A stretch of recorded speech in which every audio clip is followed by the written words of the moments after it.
Assalamualaikum warahmatullahi wabarakatuh.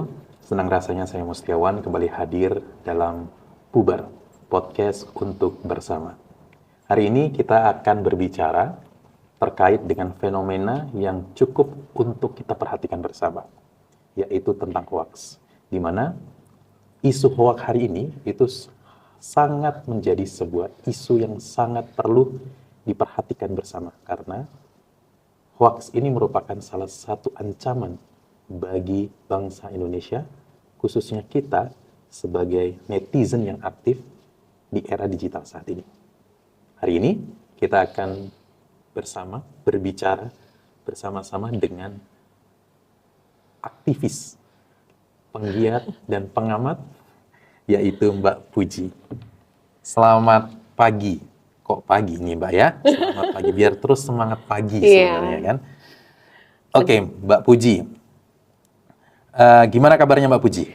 Baik, alhamdulillah. Ya, Mbak Puji ini aslinya dari mana? Saya aslinya lahir di Surabaya. Oh, lahir di Surabaya, Ya, sama dengan saya berarti. Tapi numpang lahir. Numpang lahir. Nah, saya sebenarnya tinggal lama di Solo dan Jogja, antara sekitaran situlah, Jawa Tengah.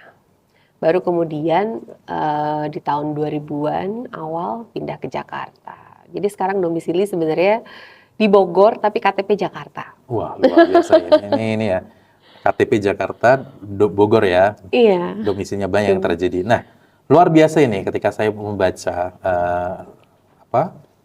kampanye profilnya Mbak Puji gitu ya. Saya manggilnya Mbak Puji aja. Nah, luar biasa, beliau ini adalah salah satu penggiat terkait dengan masyarakat anti fitnah gitu ya. Itu maksudnya seperti apa itu? Iya. Itu program atau yayasan gitu? Iya, sebenarnya kita ceritanya dari keterpanggilan ya. Jadi itu kan crowdfunding dan crowdsourcing awalnya sebelum kita mendaftarkan diri sebagai sebuah perkumpulan. Nah, kenapa dibilang begitu? Karena di tahun 2014 kita rame Pilpres ya. Dan polarisasi sangat kencang sekali saat itu. Dimulai dari Pilkada Jakarta sampai kemudian Pilpres. 2014 Ahok atau Ya. Jokowi? Ya. Oke.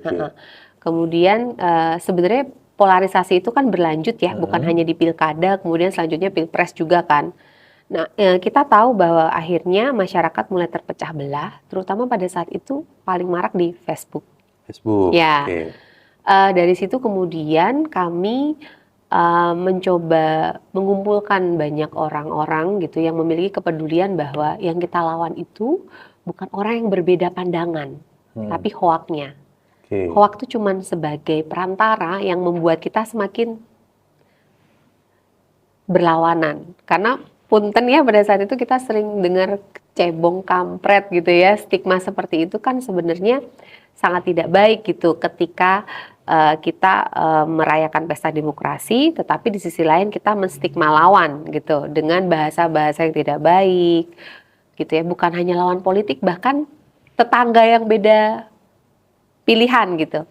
Nah, kenapa disebut masyarakat anti fitnah Indonesia? Karena pada saat itu dimulai dari sebuah forum namanya FAFHH, Forum Anti Fitnah Hoax dan Haksud dan Hoax gitu ya. Saya suka keliru gitu ya karena panjang gitu ya. Di Facebook yang itu berisi orang-orang yang mencoba melakukan klarifikasi terhadap hoax-hoax gitu. Nah, kita kan nggak cukup dari gerakan di literasi digital dengan menggunakan sarana digital. Harus ada cara lain dong. Akhirnya pada saat itu kita melakukan deklarasi. Di tahun 2016, kemudian disusul di tahun 2017 oleh beberapa masyarakat dari kota-kota lain. Nah, pertama Jakarta, kemudian Solo, kemudian Surabaya, Jogja gitu ya. Kota-kota lain mengikuti dan kita mendeklarasikan sebagai Mafindo, Masyarakat Anti Fitnah Indonesia. Itu memang karena melihat fenomena hari ini atau memang pada waktu itu kan belum segencar banyak sekarang sosial media ya. Pada waktu itu mungkin cuma ada Facebook gitu yang paling gencar. Nah, itu memang sudah ada ini atau melihat dari fenomena yang ada di luar negeri seperti apa? Atau memang muncul dari kegelisahan di masyarakat kita hari ini? Sebenarnya di luar negeri kan juga sudah rame ya pada saat itu ya. Bahkan ketika akhirnya Mavindo berdiri itu kan kita kemudian juga kita merujuk pada apa nih, ngomongin anti hoax gitu kan. Akhirnya kita merujuk pada yang kita mungkin bisa dicari namanya first draft gitu ya. First draft itu dia fokus pada isu literasi dan juga combat melawan gitu ya misinformasi dan disinformasi. Jadi bukan hanya literasi digitalnya saja, literasi media, tapi juga nah asas-asas dari informasi itu kan mis dan dis itu ya. Nah itu juga menjadi rujukan kami di Mavindo gitu. Kenapa? Karena memang di global itu kita juga ada yang kita sebut dengan apa IFCN. Jadi itu International Fact Checking Network. Jadi memang terdiri dari lembaga-lembaga CSO, NGO, istilahnya perkumpulan apapun bentuknya yang memang kita bergerak dengan tools periksa fakta untuk combat, untuk melawan hoax. Nah, dari situlah kemudian Mavindo kan dari awal masyarakat yang awam nih, saya dulu juga salah satunya mungkin penyebar hoax gitu ya, karena saya punya preferensi juga gitu. Itu kemudian menyadarkan masyarakat untuk oh ternyata ini salah, harus diakui saya salah gitu. Bagaimana ketika kita sudah kemudian terbawa arus dan kita ngomong deklarasi, kita deklarasi loh nggak mau sebar hoax, berpolitik oke dengan senang, tapi jangan membagikan hoax gitu ya. Nah itu akhirnya membuat kita belajar. So kita coba pikirin, kita harus mendaftarkan diri sebagai badan perkumpulan gitu kan. Kita juga harus mengumpulkan modul-modul, kita harus merujuk pada jurnal-jurnal, kita harus merujuk pada sekumpulan orang di luar sana juga gitu yang sudah lebih dulu gitu ya, sudah lebih dulu mensistematisasi pemahaman teori terkait dengan disinformasi. Oke. Berarti, tapi sebelum kita lebih dalam lagi berbicara terkait dengan hoax, yang hoax itu yang benar apa hoax atau hoax? Bagusnya seperti apa itu? Bahasa Indonesia kita lebih tepatnya hoax ya, Hoax. bahasa Indonesia. Bahasa Inggrisnya hoax gitu kan. Oke. Ya, jadi mungkin karena kebiasaan gitu, hoax gitu ya. Hoax. Tapi sebenarnya term hoax itu lebih kena ke kita ya, generasi awal. Mungkin pernah tahu ikutan ini jempol gun, cendol gun itu. Ya, Pak Ayom. Kaskus. Ya. Ya, itu kan sebenarnya Kelihatan term tua kita berarti ya. Iya, udah tua banget ya. Oke. Mbak, kalau kita berbicara masalah hoax, kita tidak hanya berbicara terkait dengan berita bohong pastinya kan. Ya semua orang pasti tahu lah apa sih sebenarnya berita hoax itu atau hoax gitu ya. Tidak hanya berita bohong, beberapa hasil penelitian menunjukkan bahwasannya berita-berita hoax ini juga memicu terjadinya perdebatan, bahkan pertikaian, bahkan bisa terjadi konflik. Konflik antar suku, antar agama. Nah, sebenarnya definisi hoax itu sepenting apa sih Mbak untuk dari Mbaknya sendiri dan untuk masyarakat? Ya, sebenarnya hoax itu kita bisa dalam bahasa ilmiah gitu ya, mungkin teman-teman jurnalis akan menyebut itu sebagai gangguan informasi. Jadi gangguan informasi itu lebih tepat untuk bahasa ilmiah gitu ya, dan teman-teman jurnalis terutama karena sub bidang lain dari periksa fakta, sub bidang lain dari jurnalistik itu bukan hanya akhirnya menyajikan informasi, tapi juga akhirnya ditambah lagi yaitu bagaimana membongkar hoax supaya informasi lebih jernih.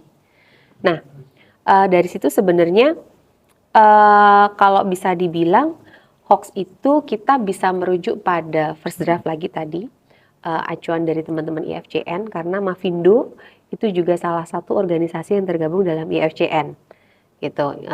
Independen, IFCN itu harus independen, jadi tidak boleh memiliki hubungan dengan tidak boleh bergantung secara donor misalkan oleh kepada pemerintah gitu, tidak boleh partisan, jadi memang independen gitu ya, periksa fakta independen. Lembaga periksa fakta independen mengacu pada first draft, salah satu diantaranya yang jadi rujukan kami sejak awal. Hoax itu adalah memang konten yang dibuat dan ditujukan untuk deliberate ya, menyesatkan secara sengaja. Entah itu untuk hiburan, entah itu untuk merugikan orang, entah itu untuk membuat kekacauan, itu kita bisa sebut sebagai hoax. Walaupun gitu ya, topiknya beragam. Ada yang topik politik, ada yang topik ekonomi. Tapi memang ada ya hoax yang bersifat hiburan. Ada. Contohnya gimana itu?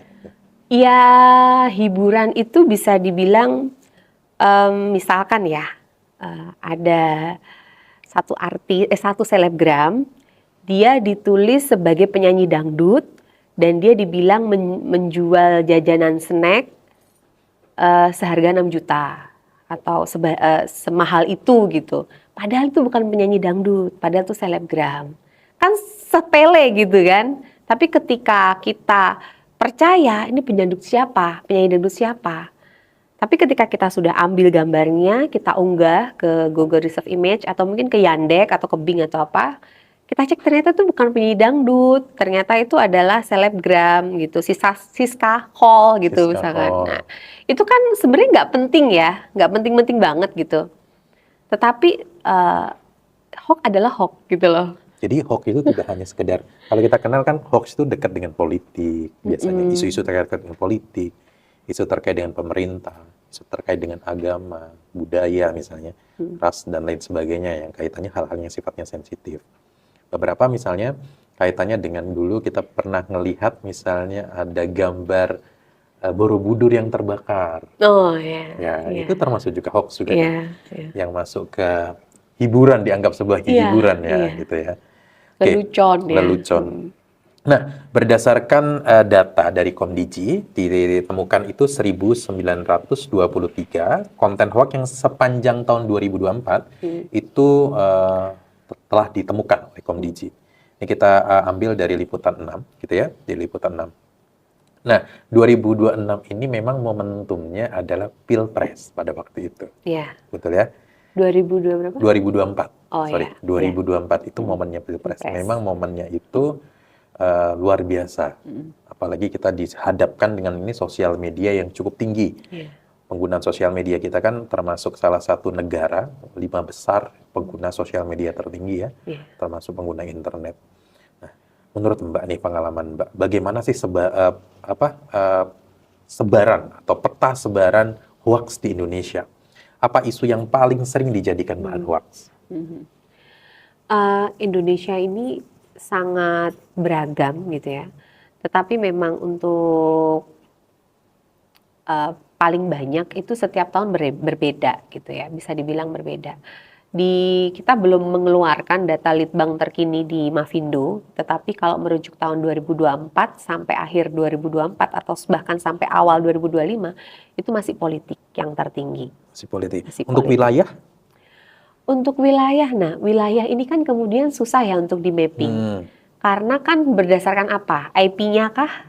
Kota untuk menyebarkannya kah? Itu kan beda lagi kan. Oke. Codingnya kan akan susah. Tetapi perlu dipahami bahwa ketika kami gitu ya berkolaborasi gitu ya dengan beberapa stakeholder, kan Mavindo nggak juga bisa jalan sendiri, pasti kita berkolaborasi gitu. Terus kita keliling daerah gitu misalkan. Ternyata hoax di wilayah itu beragam dan kadang nggak kita temukan yang ada di Jakarta ini, yang ada di Bogor atau Jabodetabek itu kita nggak nemuin hoax mereka. Itu sering banget gitu. Dan bahkan kadang lokal itu udah memuncak banget baru kebawa ke nasional.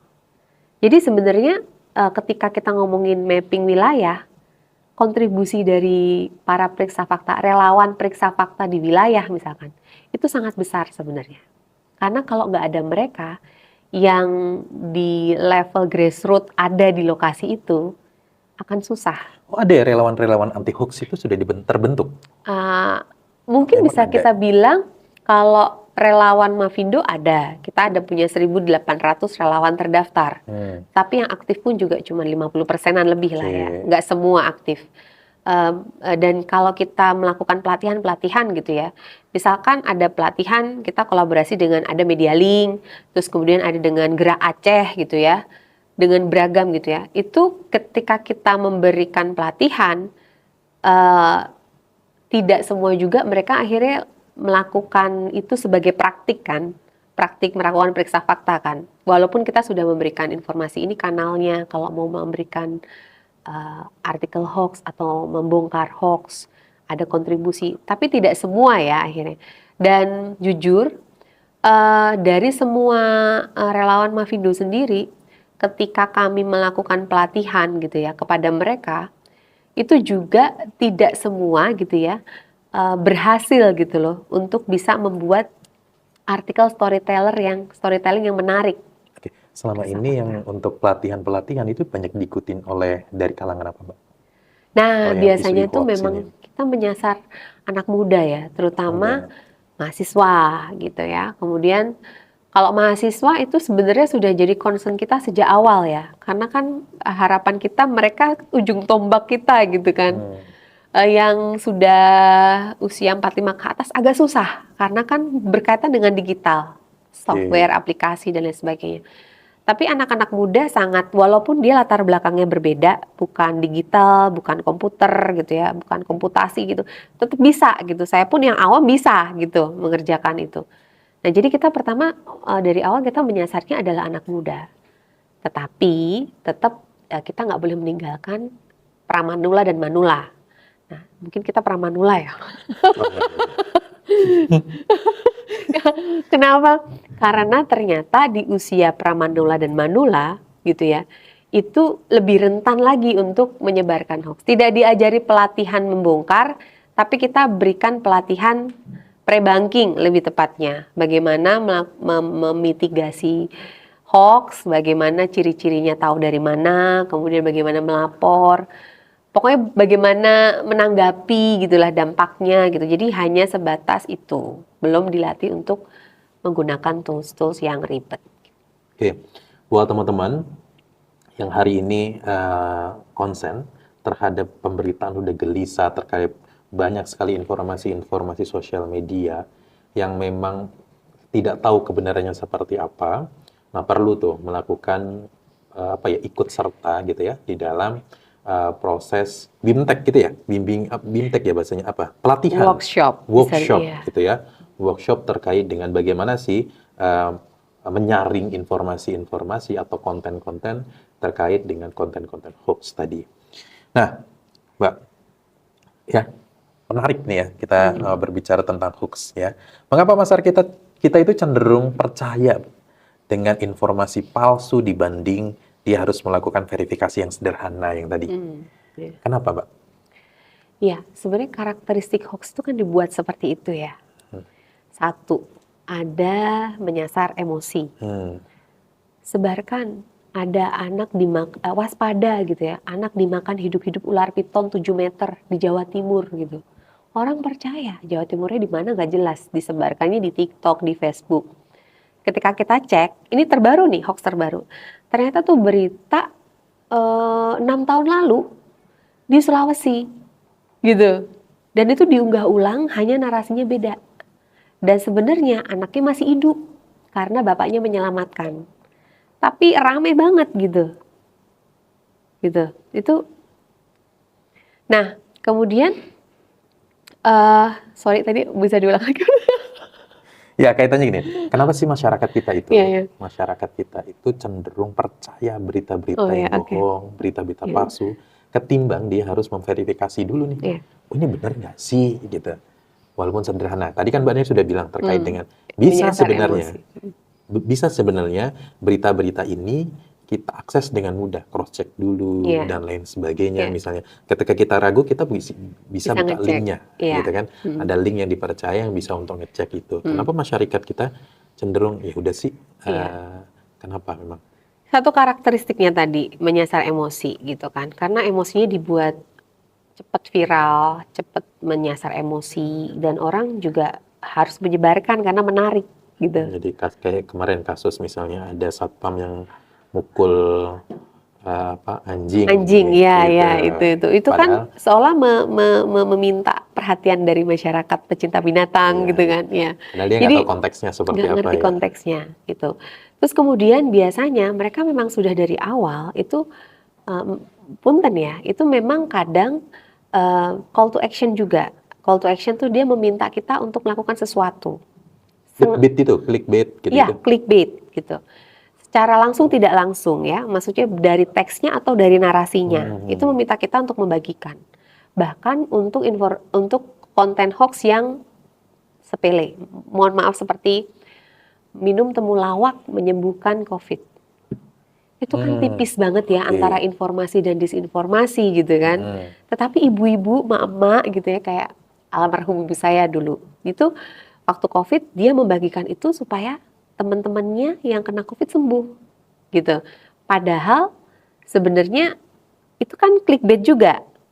Ada yang narasinya memang temulawak bisa menyembuhkan COVID, tapi ada yang sebenarnya deep lagi mengatakan bahwa temulawak itu membantu kita untuk menjaga daya tahan tubuh, karena temulawak itu sebagaimana apa ya, zat di dalamnya itu merupakan imunobulator, misalkan bahasanya itu ilmiah gitu. Imunobulator itu membantu kita secara stimulan sehat gitu ya, sehingga ketika kita punya COVID, menderita COVID, virus itu kalah karena imun tubuh kita baik. Kan penjelasannya detail gitu kan. Tapi orang ngomong, oh minum temulawak sembuh. Tapi faktanya ada orang kena COVID, minum itu nggak sembuh, malah mati misalkan. Nah, kadang konteksnya itu terkait dengan judul. Dan orang berniat membagikan itu tidak selalu ingin membagikan hal yang buruk, tapi bisa hal yang baik. Oke, menarik. Dan ya. juga itu salah satu ciri hoax adalah too good to be true. Nah, kalau terlalu baik, kalau untuk jadi benar, itu juga beresiko bahwa itu kemungkinan adalah hoax. Sehingga masyarakat tuh kalau ada yang suka nyebarin hal yang buruk, karena emang sense-nya di situ, ada yang pengen cepet-cepetan supaya, gue duluan nyebarin, ada yang memang niatnya baik. Nah, semua itu nyasar emosi kita. Oke, Gitu. berarti emotional touch ya, yang pendekatannya dipakai adalah sentuhan emosional. Memang kalau kita ngomong masyarakat kita hari ini, ya semuanya yang disasar adalah emosi, termasuk iklan-iklan. Nah, benar, bisa dibenarkan nggak sih, Mbak, kalau strategi yang tadi, mungkin ada salah satu, Anda Mbak Puji menyebutkan satu brand gitu ya, tolak angin tadi ya. Nah, Temulawak. temulawak. Temulawak rimpang, akar rimpang. Ya. Oh, bukan brand ini ya, rempah-rempah ya. Temulawak, rempah-rempah temulawak. Rempah-rempah, oh gitu ya. Bukan brand ya. Oh, bukan brand ya, sorry, maaf. Nggak, maksud saya, itu bisa nggak dijadikan satu strategi perusahaan atau produk tertentu untuk menaikkan produknya gitu. Itu bisa masuk ke dalam dikatakan hoax atau bukan? Bisa. Ada prakteknya? Banyak. Jadi overclaim gitu kan juga hoax gitu. Akhirnya masuk ke dalam kategori hoax. Kecuali memang biasanya kemudian kan iklan-iklan itu kan ada tandanya ya. Kalau di TV iklan ini sudah terlalu hiperbola gitu ya. Maksudnya dalam tanda kutip ini dilebih-lebihkan karena dia iklan gitu. Konteksnya kan seperti itu. Kan nggak orang minum langsung sembuh, kan nggak mungkin gitu. Nah, sebenarnya Meta sendiri pernah punya kebijakan. Meta, Facebook ya, itu pernah punya kebijakan. Yang mungkin kalau teman-teman sadar setelah tahun 2019 gitu ya, mulai menghilang iklan-iklan atau konten-konten yang terkait politik dan minuman-minuman tradisional, bahkan aksi-aksi sosial. Karena memang kebijakan mereka itu seperti itu. Kalau politik dan aksi sosial itu di-ban juga dalam rangka supaya tidak ada bias gitu. Sementara kalau obat-obatan bahkan jejamuan itu juga di-ban karena takut juga overclaim. Jadi itu pernah menjadi kebijakan Meta. Oke, hoax itu sesuatu, ya kita tidak akan bisa membedakan itu dengan kita tidak kritis sebenarnya, tidak bisa membaca. Apakah ada keterhubungan antara literasi kita yang rendah dengan fenomena hoax yang tinggi ini? Ya, pasti. Karena gini, kalau kita ngomongin literasi kita, masyarakat Indonesia pada umumnya gitu ya, rata-rata kan baca judul.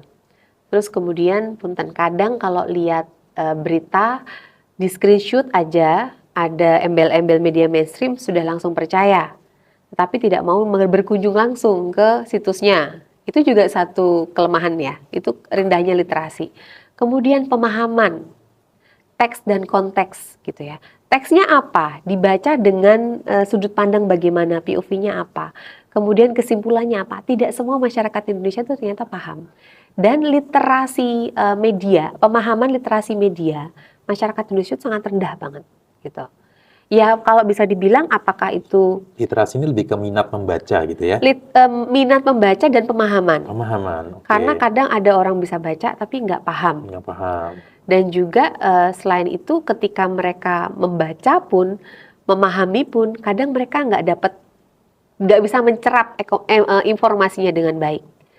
Itu informasi yang benar. Nah, kemudian bagaimana dengan konten-konten hoax ini? Ketika literasi digital mereka rendah, di sisi lain mereka juga mendapatkan informasi yang keliru atau gangguan informasi itu.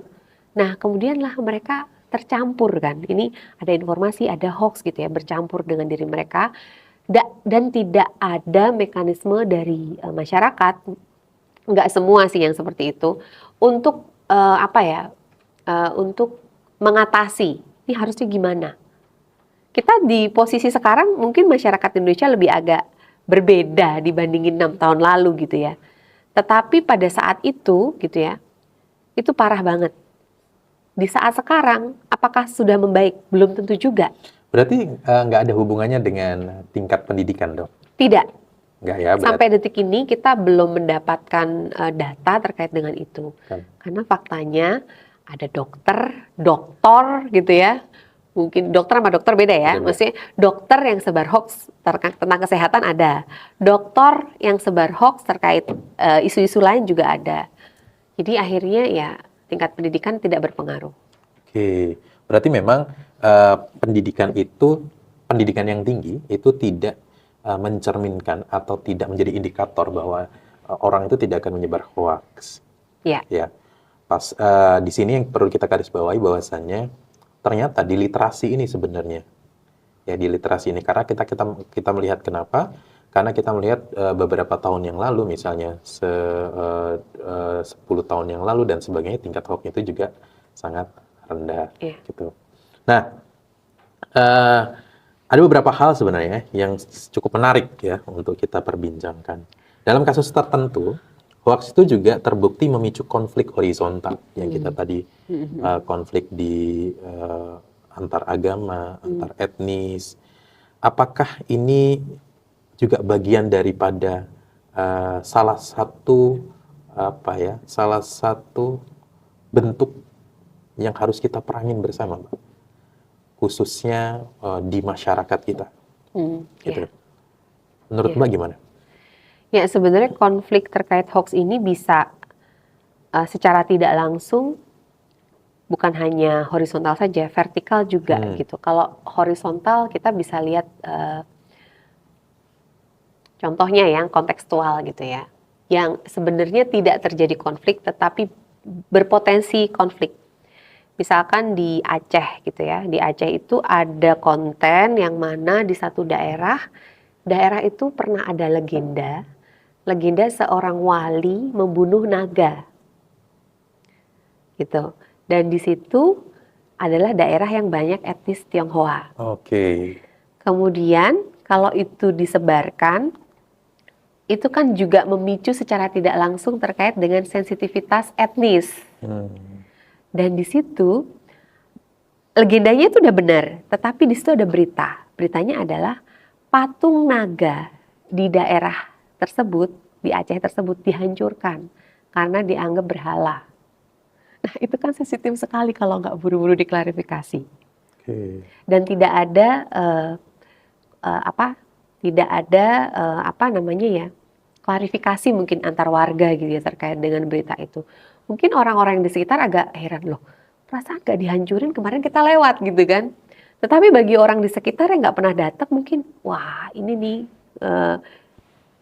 kita ramein nih. Kalau orang nggak bertanggung jawab akan seperti itu. Itu berpotensi pada konflik horizontal gitu. Karena ada mayoritas Islam dan di situ ada teman-teman Tionghoa.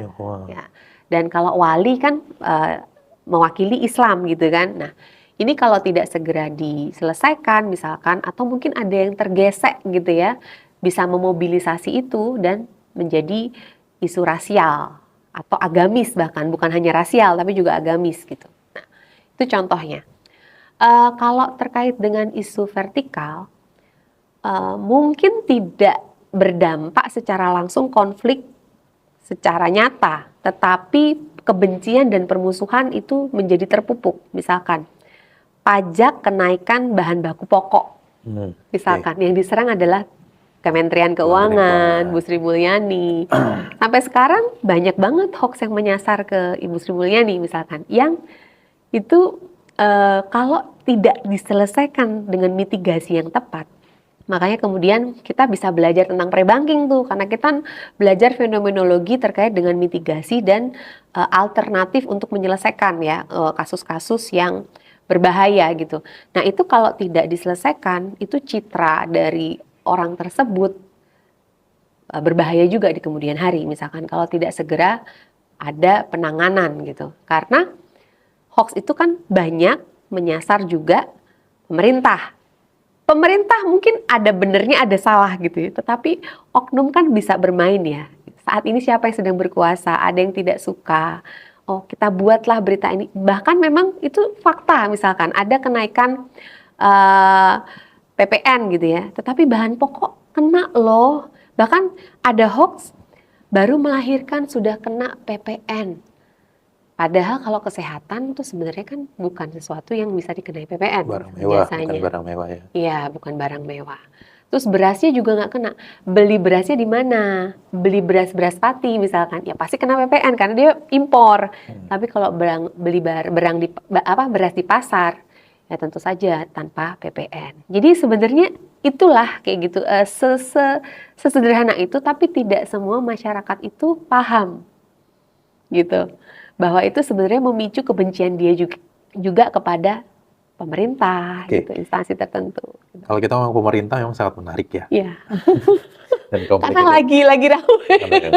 Ada yang bilang, teman-teman, hoax itu adalah sesuatu yang kalau kita ada beberapa pengamat politik gitu yang ngomong, pembuat hoax terbaik itu ya pemerintah. Nah, ya ada gium seperti itu. Ada beberapa statement lah ya, statement yang dilakukan oleh pengamat bahwasanya pembuat hoax terbaik itu adalah pemerintah.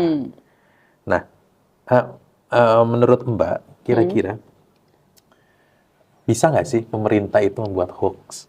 Oke. Menurut Mbak sebagai aktivis. Ya, sebenarnya kalau kita cek dari pre-banking gitu ya, pemahaman terkait pre-banking, ada yang disebut dengan AKTM, aktor, konten, AKT, taktik, dan modus gitu. Jadi kita bisa melihat gitu, sebenarnya kita bisa mempelajari, misalkan hoax di tahun ini gitu atau di bulan ini gitu ya, kita bisa mencoba menganalisa people behind them gitu. Siapa sih orang di balik itu, hoax-hoax itu? Kita bisa belajar dari situ. Kita juga bisa ngecek siapa yang komen. Kita cek dari pola-pola mereka. Bahkan ada konten yang memang khusus isinya nyerang pemerintah doang. Tapi ada juga konten yang isinya baik-baikin pemerintah doang gitu.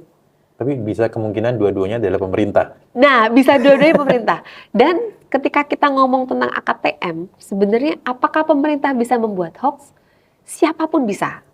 Siapapun bisa. Bahkan untuk orang yang tanpa motif sekalipun. Gitu. Jadi kalau pemerintah mungkin motifnya adalah pencitraan, branding mungkin ya. Kalau oknum ada motif ekonomi. Kan banyak blog-blog gitu ya. Di YouTube tuh banyak banget yang mengatasnamakan misalkan portal istana misalkan ya, terus info daerah mana, ini apa-apa gitu, tetapi di YouTube, tapi dia nempel-nempel tuh berita dari ini, tapi di framing. Entah itu ada yang menyudutkan pemerintah, ada yang membela pemerintahan tertentu. Jadi ya akhirnya ya siapapun bisa sih sebenarnya nyebar hoax. Dan makanya di sini biasanya hoax itu dekat erat kaitannya dengan buzzer gitu Ya, ya. iya. Dekat erat Kalau kaitannya kalau dengan buzzer. kalau bahasanya positif kita akan wah ini buzzer nih gitu. Tapi kalau bahasanya negatif, wah ini hoax nih gitu Gitu kan. ya. Berarti hoax itu lebih kepada hal-hal yang sifatnya negatif. Oh enggak. Di tahun kemarin 2024 kita menemukan tren baru terkait dengan tipologi hoax.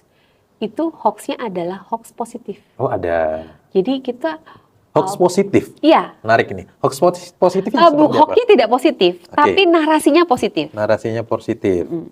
Narasinya positif, tapi hoax tetap hoax ya. Hoax itu tetap negatif. Mau dia bahasanya bagus, mau dia framingnya menarik dan smooth, hoax adalah hoax. Selama dia menipu, data tidak tepat, dia framing dan tidak memberikan berita yang aktual, dia hoax. Luar biasa ya. Jadi apa? Mungkin ada beberapa ya kaitannya dengan tadi pemerintah. Apa sih sebenarnya Mbak? Mbak kan sebagai aktivis yang turun ke bawah, memberikan pelatihan kepada relawan-relawan, mahasiswa, akademisi, gitu kan, terkait dengan hoax. Apa sebenarnya tantangan dalam memerangi ini? Termasuk tantangan di pemerintah, di media, di masyarakat sipil, di era digital yang hari ini yang susah dibendung nih di era digital. Oke, agak relate sama tadi ya. Hoax dengan narasi positif kita sebut dengan toxic positivity. Ya, jadi something yang kelihatan positif banget tetapi sebenarnya itu toxic. Karena kalau kita percaya dijejelin terus kita merasa itu benar dan itu baik-baik saja gitu. Padahal tidak. Sebenarnya tantangan paling berat saat ini selain toxic positivity karena hoax itu tidak selalu menyasar emosi secara jelek gitu. Kamu sakit hati terus kamu kesel. Ternyata kamu juga dibelai-belai dengan toxic positivity itu. Itu yang pertama. Karena kita temukan itu di tahun 2024 yang tidak ada di tahun-tahun sebelumnya. Kemudian yang kedua adalah deepfake atau AI. Hoax yang memang sudah menggunakan kecanggihan luar biasa. Tapi tidak hanya AI doang yang jadiin perannya. Karena di situ ada foto beneran, ada video beneran bahkan. Ada audio. Suaranya yang dibuat, sama. suaranya sama persis. Tempatnya sama persis. Dan bahkan ketika kita telusuri, bener loh tokoh itu tuh mengunggah foto itu, video itu. Tetapi di sini nemunya ada suaranya. Tapi suaranya itu mendiskreditkan. Nah ini kita temukan waktu pilkada kemarin tuh. Nah itu banyak banget seperti itu. Oke, apa sih sebenarnya Mbak yang harus para netizen yang harus lakukan gitu ya ketika mendapatkan informasi yang meragukan? Mungkin tidak hanya, mungkin kalau yang melek atau literasi melek digital gitu ya, atau tingkat literasinya cukup tinggi, dia akan tahu bagaimana membrowsing dan lain sebagainya. Tapi bagaimana dengan ibu-ibu yang ada di rumah? Langkah apa sebenarnya yang harus kita lakukan, termasuk ibu-ibu misalnya atau anak-anaknya yang mengetahui ibu-ibunya? Biasanya kalau mama saya nih sering berita hoax itu bikinkan story, tapi nggak tahu informasinya dari mana. Ketika kita tegur dia lebih galak gitu ya kan. Nah, ini daripada kita berantem gitu, ya udah kita biarkan. Gitu. Apa sih sebenarnya yang harus kita ingatkan kepada orang-orang yang seperti ini gitu? Ya, kita sebenarnya bisa memberikan informasi bahwa ciri hoax dulu ya. Ciri hoax itu sesuatu yang memang sumbernya nggak kredibel. Media sosial tuh kan nggak kredibel ya. Gambarnya bisa dibuat, fotonya bisa dibuat, narasinya juga nggak ada sumbernya, gitu kan? Itu sumbernya apa Bu gitu, itu perlu kita pertanyakan. Oh itu di TikTok, oh tapi belum tentu benar gitu. Terus yang kedua, nah ini masalahnya adalah di tahun kemarin TikTok itu adalah sumber pencarian utama loh. Oke, betul. Itu bahaya banget itu. Ya. Itu bahaya banget sumpah itu. Selain YouTube ya. Gitu. Nah, terus yang kedua, kita bisa memberikan informasi ke ibu-ibu bahwa kalau kita ngomong itu hoax loh, apa buktinya? Gitu kan pasti gitu. Nah, akhirnya kita harus tahu kira-kira sumber-sumber apa yang bisa kita jadikan rujukan. Oh, Bu, Ibu misalkan share tentang beras palsu atau telur palsu. Masuklah boleh teman-teman di rumah cek ya di cekfakta.com atau turunbaikhoax.id, dicari di situ telur palsu atau beras palsu. Ternyata udah ada klarifikasinya. Dan bahkan ada biasanya kan kita cinta lama bersemi kembali. Ini enggak CLBK. Nah ini hoax lama bersemi kembali. Itu lebih parah. Jadi hoax tahun kapan keluar lagi, dibagiin lagi sama ibu-ibu. Nah, ketika kita ngasih tahu itu hoax Bu, kan dia nggak akan percaya. Tapi kalau kita ini Bu buktinya, kita nggak perlu susah payah belajar lah, gitu ya Pak ya. Jadi cari aja di database klarifikasi kami yang ada di turnbackhawk.id, itu punya Mavindo. Kalau Cek Fakta itu milik koalisi Cek Fakta bersama dengan beberapa mitra media yang memiliki kanal Cek Fakta. Itu bisa jadi rujukan. Oke. Gitu. Oke, terakhir Mbak. Kalau Mbaknya ini bisa memberikan satu strategi yang praktis yang berdampak besar pada netizen Indonesia untuk mengurangi dampak hoax, kira-kira seperti apa? Untuk mengurangi dampak untuk mengurangi hoax? Ya. Dari sisi user atau Dari netizen pasti ya. Oke, Dari user ya. Apalagi kita kan melihat fenomena algoritma itu, kalau kita sudah klik satu, maka dia akan diterpa dengan informasi Ya, yang sama. serupa. Nah, itu kan lebih berbahaya. Nah, Nah, kira-kira apa yang bisa disampaikan Oke. oleh ke teman-teman puber? Pubers.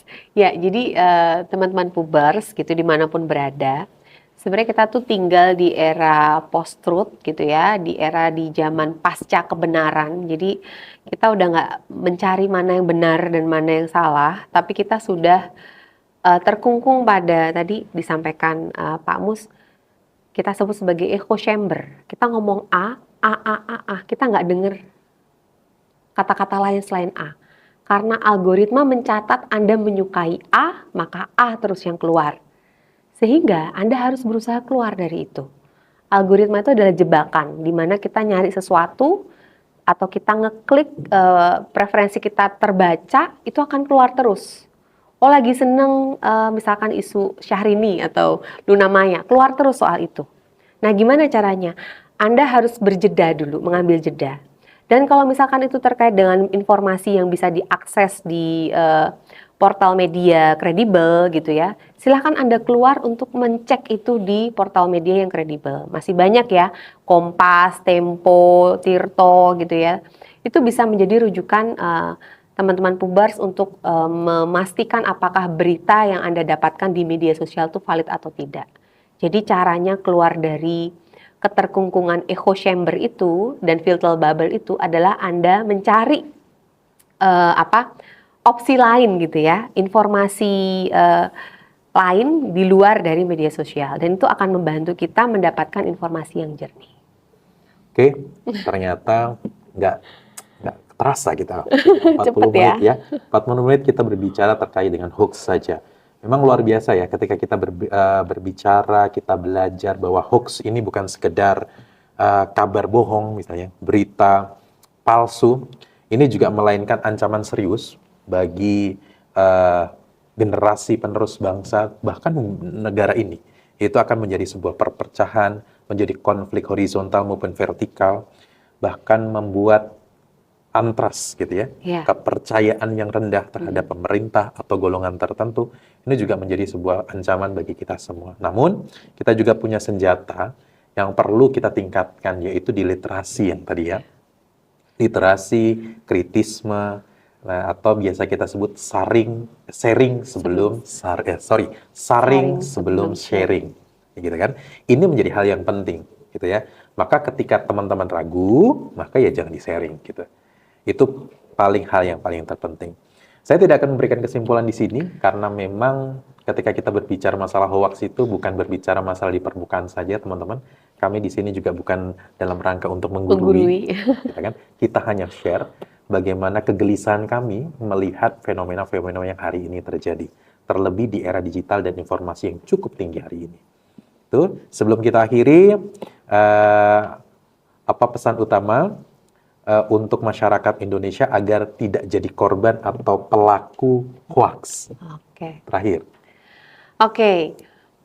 Hal yang utama kalau kita nggak mau jadi pelaku hoax atau korban, lebih tepatnya kita menyebarkan hoax gitu ya, bahkan mungkin kita ngomentarin hoaxnya. Yang terpenting adalah kita memahami bahwa kita itu terdiri dari masyarakat Indonesia yang beragam. latar belakang berbeda, isi pikiran berbeda gitu. Satu hal ketika kita mendapatkan sesuatu yang kita tidak yakin atau kita mengindikasi itu sebagai hoax, berhenti di kita. Nah, kemudian bagaimana kalau hal-hal itu sensitif? Percaya deh, perbedaan itu harus kita terima. Jadi sehingga, nah salah satu dari kita saring sebelum sharing, kita juga coba terapkan berpikir kritis ya, itu tadi. Yang kedua selanjutnya adalah bagaimana kita menerapkan pola perilaku inklusif pada diri kita. Jadi kalau kita tahu, oh pandangan politik dia begini, oh ternyata ada orang dengan pemikiran yang berbeda, oh ternyata ada orang yang ternyata memiliki kebutuhan yang berbeda dengan kita. Itu harus kita terima, keragaman itu juga memperkaya kita. Jadi bukan hanya literasi saja yang harus kita tingkatkan, kita punya critical behavior yang baik, kita juga coba menerapkan di dalam pola perilaku kita sehari-hari untuk berperilaku memahami bahwa inklusivitas itu perlu. Karena sekali kita merasa eksklusif, ya, kita akan merasa paling benar di antara yang lain. Oke, luar biasa ya.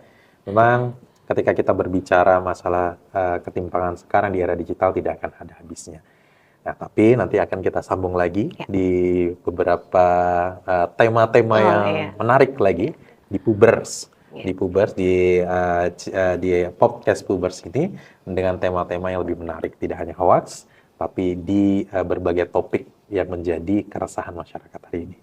Itu dari saya. Terima kasih Mbak Puji sudah hadir bersama kita memberi share dan ilmu yang bermanfaat. Kurang lebihnya saya mohon maaf. Kita kembali di tema-tema yang lebih menarik lagi. Assalamualaikum warahmatullahi wabarakatuh dan sampai jumpa. Waalaikumsalam warahmatullahi wabarakatuh.